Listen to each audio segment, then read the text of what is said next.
G'day. G'day. Thanks for stopping by. Always. Well, come and join us as we showcase some of the outback history and Some of the most interesting towns on the way to Maree. I didn't even know they existed. But you know what, Paul? I'm so glad we stopped and had a look. we also experience a bit of an extreme weather event and the impacts that it has on the roads and the towns And the state. as we make our way to the start of the Birdsville Track. Yes. Anyway, let's not waste any time. Let's hit the road. Let's do it. We had just spent a few days at Mount Pleasant in the Barossa Valley, and we'll be heading into the South Australian outback. But before we make our way to the Outback Highway and leave behind these quaint little villages, we have one more stop.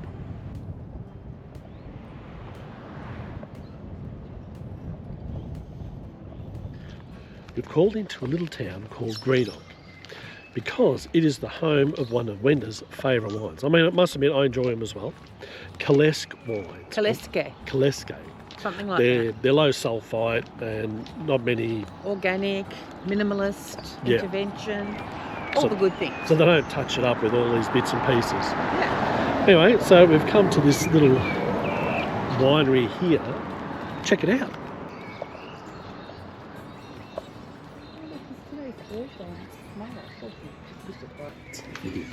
Happy with it? And once again, it looks like we will be supporting a local community. Look at this little.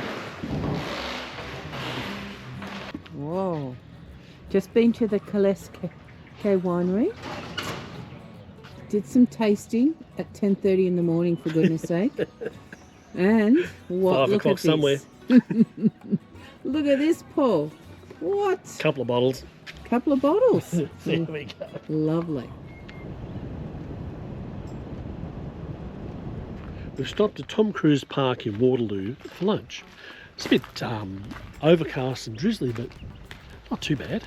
This Tom Cruise Park's interesting. And I've heard of Tom Cruise before up at, he did the mail run up at Maree. There's a big memorial to him in the pub up at Maree. I remember that from before. But this little park's got a barbecue area, playground. Yeah, it looks quite alright actually. Got toilets over the back here. Bizarre is this, what appears to be a post office here. I mean, there's no signs to say it's a post office, but it's got post office boxes as well as a letterbox. Very interesting. Anyway, stop for a bit of lunch Yeah, and then keep going. definitely. Alright, lunch is turkey, avo and coleslaw wraps. Yum.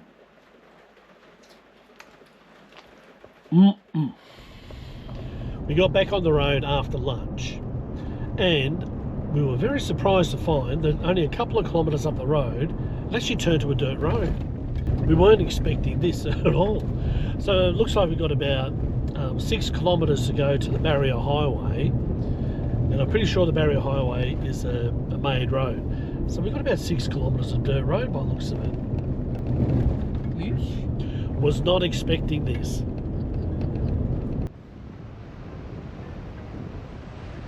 Our plan is to spend one night in Jamestown, a sort of gateway to Outback South Australia. It's probably our last opportunity to stock up for some time. We stayed at the Robinson Park Motorhome Reserve. It cost $10 a night, and there is water hookup available on a couple of the sites. No power, and you need to hold your grey water. There are some gravel sites as well as grass areas to set up on. It's only a short walk into town itself. Not even 5 minutes. No. Now you've got to pay a $10 fee at the Foodland in town. So you can do it before you go out. Well, we've just gone and parked up, and now we're going to head over there and pay. And then you get a voucher to stick on your windscreen. But it's a very nice little walk through town, and definitely worth a look. It's nice and flat all the way in from where we parked the van. Well, I must say, Jamestown is much bigger than I expected. I thought I'd only pictured it as a tiny little outback town, but it's quite a thriving little hub here. Got a bit of everything. A few pubs and other different shops and things, services.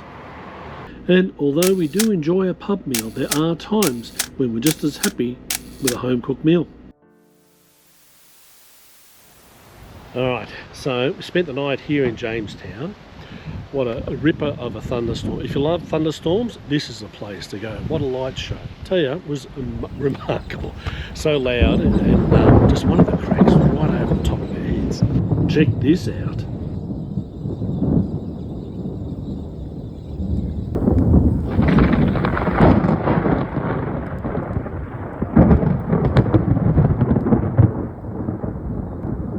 Anyway, today we are off up the track a bit further. We're going up past rouge.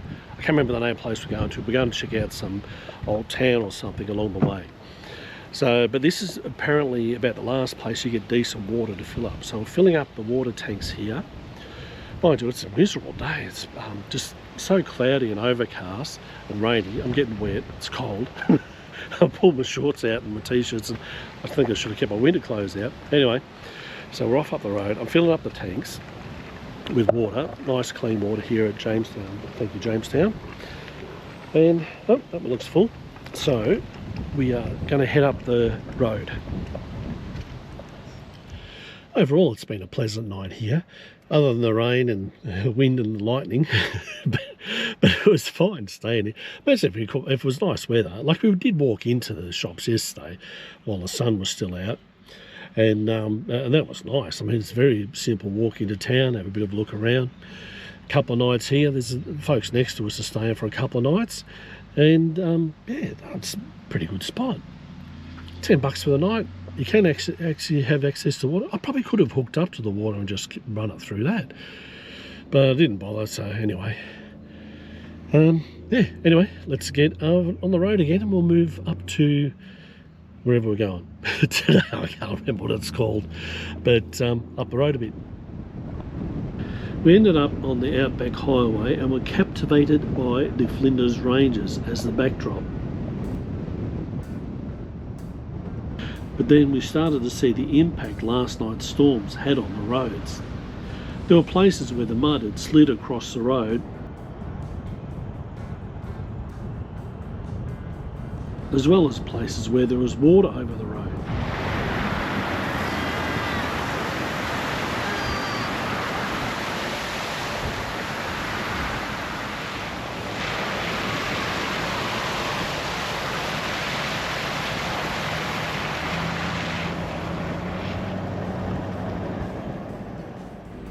This one was the worst of it. To think that before the storms last night, these were dry creek beds.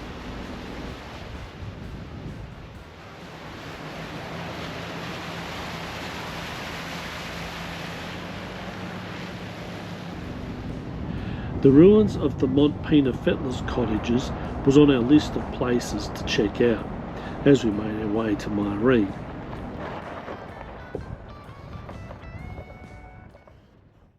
So we're at the ruins of a Fettler's cottage here on the road to Maree. It's where the men that used to work on the railways would live and come back to overnight. Apparently there was so many men, maybe 7 men and a cook that would live in these kind of premises because it was such a long way from anywhere else, and they were responsible for keeping the railway tracks in good nick. And the only reason I know what these are is because I had them on the Udendata track. And they had lots of information to let us know what they were and what they were for. Apparently they were pretty rough places, raucous places to live, apparently.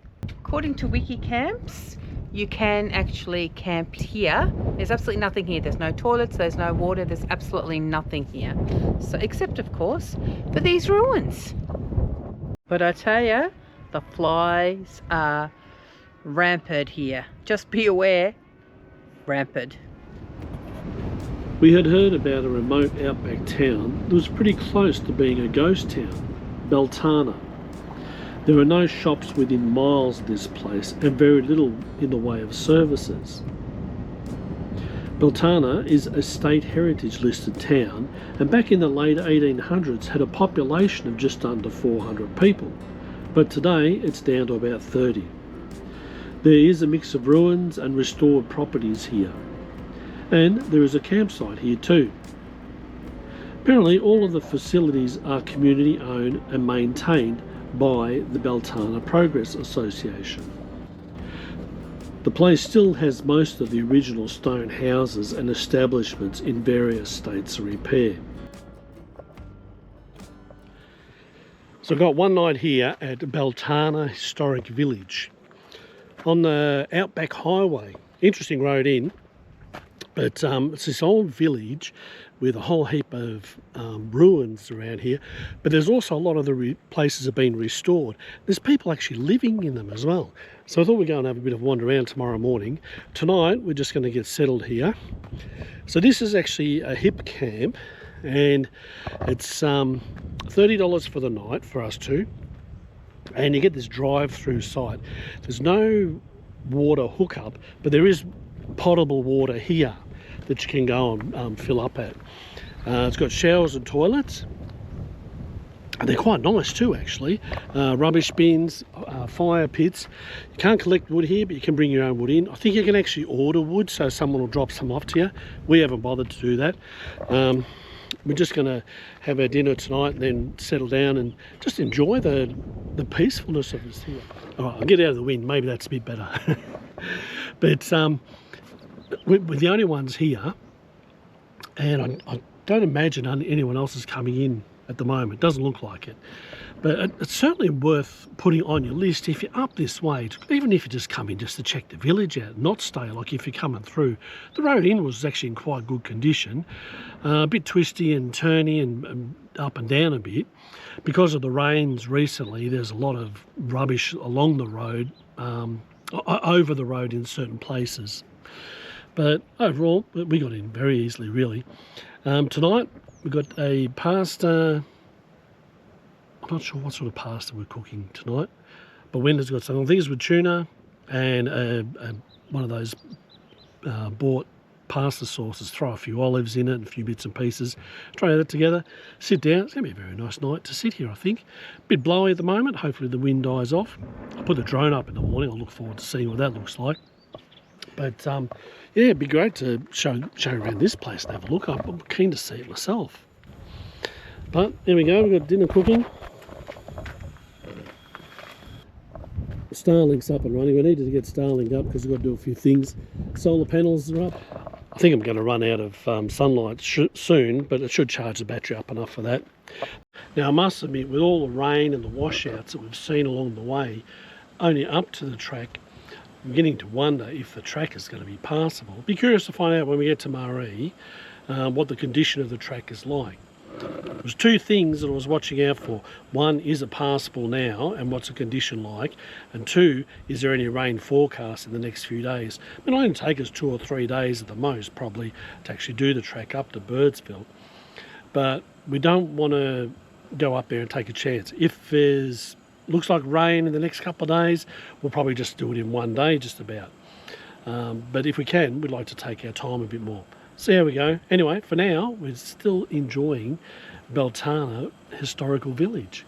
Oh, and my pasta's boiling. And there you have it. Chili, tuna, olives, penne pasta. How good does that look?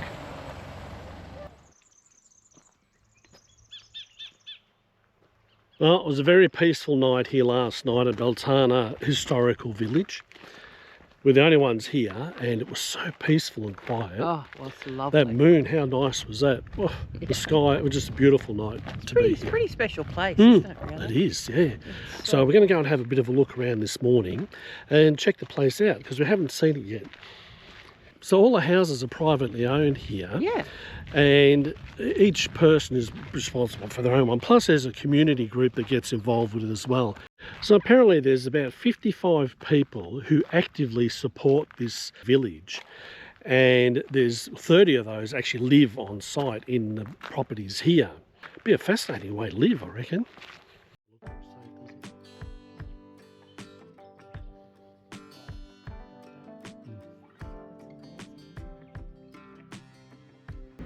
There is a central hall that is over 100 years old, where they still host functions and community gatherings. There is the church building that's still being used for weddings and funerals.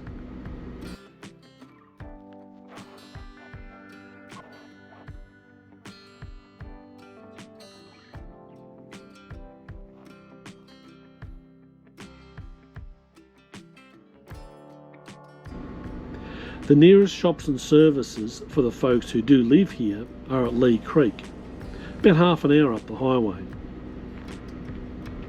And this is the community hall. Come on, have a look inside.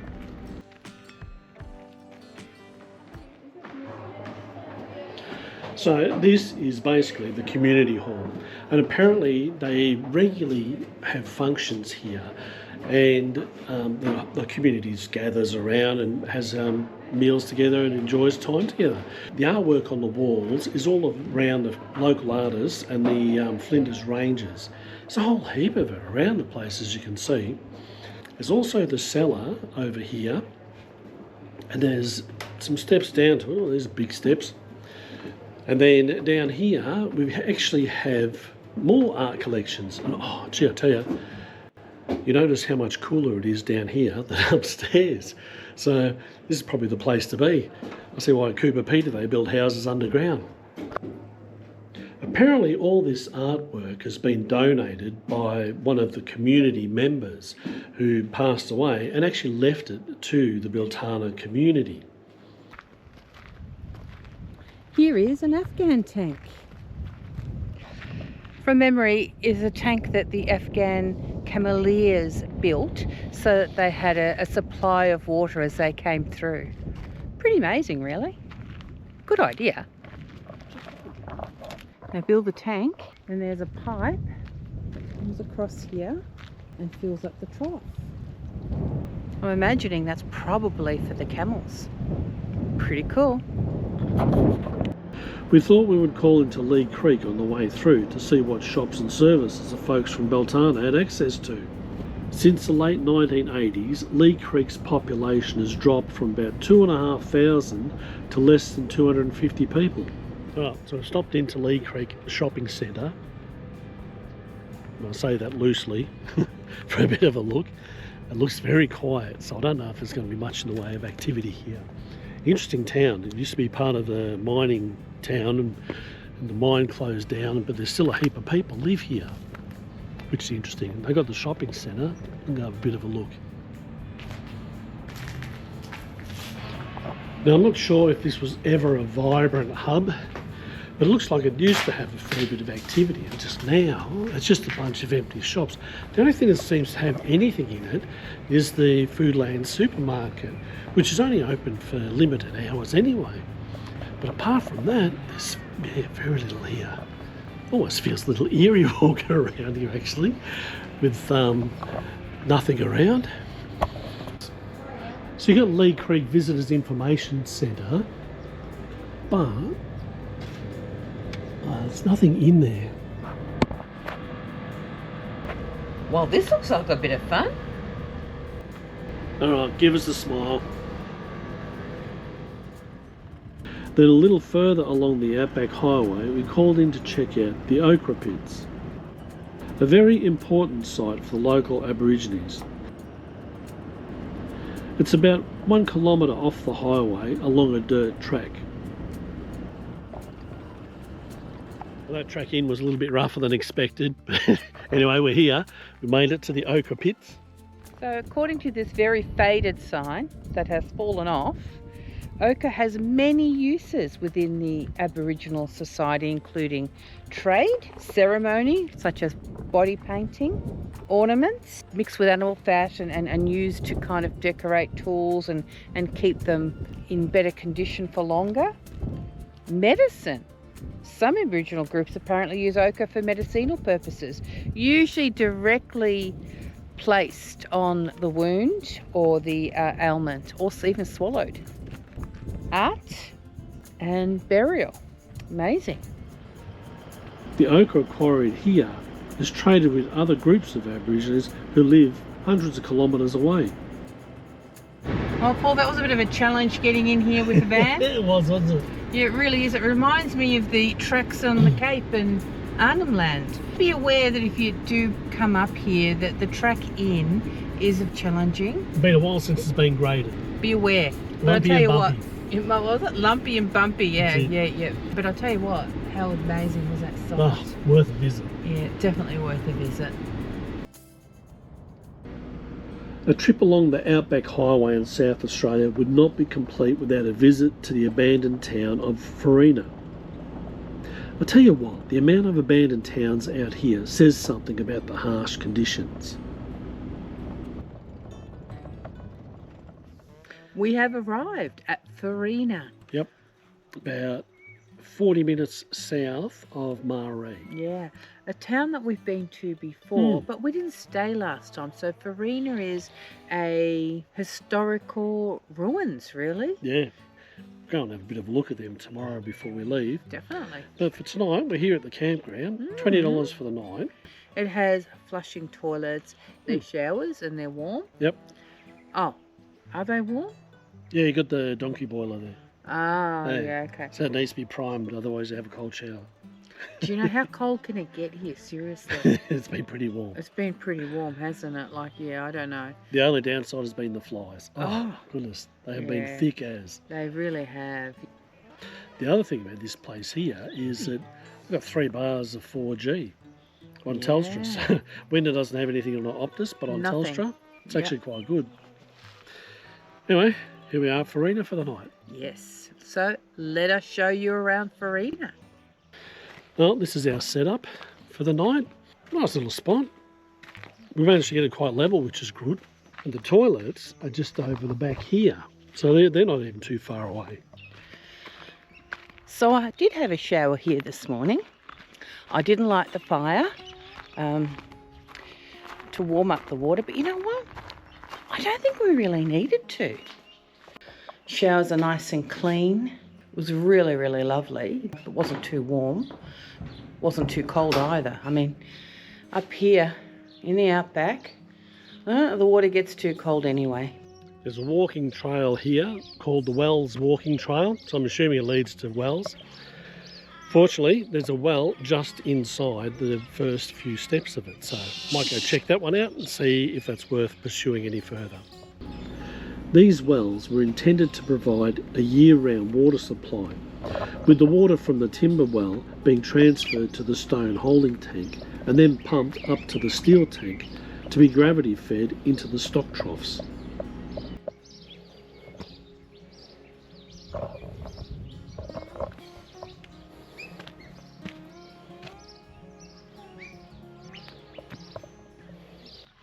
There's also a war memorial up here, so I thought we'd go and have a bit of a look and check that out before we head off.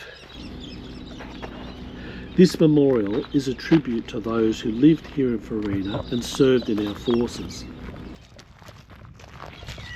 Well, I must say, very tasteful memorial to those who served and lost their lives in the wars fighting for our country.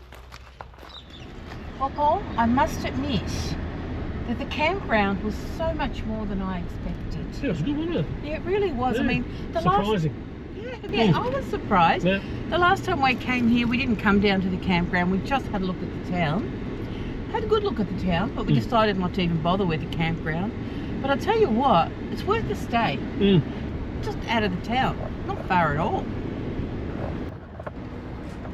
It seems strange to think that people once made their homes here and hoped to grow wheat in this landscape. In the 1880s, Farina was a busy town. It was the railhead from Port Augusta, a centre for mining and transport route for stock and goods coming in from the outback. Today, the only active building, as far as I'm aware, in town is the bakery, and that only operates a couple of months each year, June and July.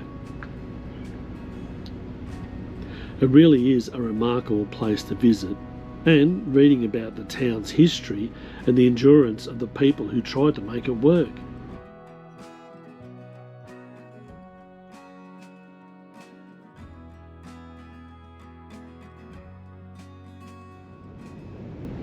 Right, next we are off to our last stop before hitting the Birdsville Track. Another outback icon, Maree, where the bitumen ends. From here, you either head up the Birdsville Track, the Oodnadatta Track, or turn back. Check out these emus. Last time we were here, we spent the night behind the Maree Hotel. But this time we've decided to stay at the caravan park to hook up to power and water. Alright, we have arrived at the Oasis Caravan Park in Maree. Here for 3 nights before we hit the track. But apparently there's been a bit of rain up here the past couple of days, so I'm a bit concerned about the quality of the road as we head out on the Birdsville Track. So we're going to have to keep an eye on that. But for now, for the next couple of days, we're here at the Oasis. And to top it off, the power's cut out. So we've got no power to run the aircon at the moment. But they're looking into it now, and hopefully it'll be back on shortly.